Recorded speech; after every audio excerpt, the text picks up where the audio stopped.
we're going to show you even more versatility. We're going to show you a little upbeat blues with the 335 and the classic Stratocaster sound. 3, 4.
All right, Eli and I are back for a direct head-to-head comparison. Here we have a fabled Tweed Deluxe amplifier, which might be 1960, 1961. It has been recapped. I believe it has the original Jensen Special Design speaker, and it has all original tubes in it from that era. And although it sounds very nice, we're going to do a direct A-B because we have them about as close as we think they can be. So I'll play a phrase, and mine will sound pretty classic, I think. His, I think you will think sounds better. His notes will stick out and be more defined, as well as his harmonic, the way they mix. I just think your harmonic mix will be better. What do you have to say, Eli? Plus, mine's bigger, Mike. Well, you know what? I've had that problem since I was young, but you know, I've learned to adapt to this. All right, moving on, Eli. We have a regular old A kind of power chordish thing.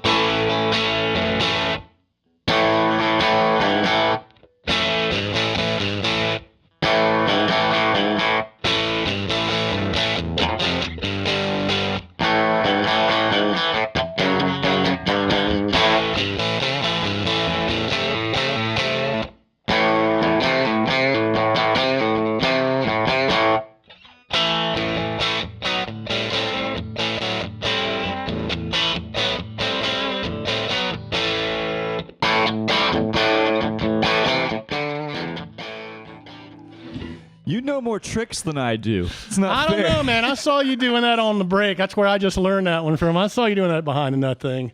You got tricks, Eli. You got tricks, man. Just being sly. So what do you think the difference is, Mike? I think that although this Tweed amp sounds very nice and it's everything that most people would want, once they hear that one, that's just like a step up. It's hard to, as you know, hard to quantify in words. I would just say it's a richer harmonic environment, and the notes, although they blend together very nicely, your notes stick out better when you're playing more than one note. It's got more meat. If you're here in the room, you definitely hear it's just a wider, badder sound in general across the spectrum. And better dynamic range, easier to control the little nuances and stuff of the different notes that you're playing versus this one. That's a really nice amp. That is a super great amp, and that's why I bought it. And I own both of them, and I own several amps, and so does he. And we both love the mean green, the 1950 Copperhead, and hope you'll go somewhere and give one a try because you will be sold.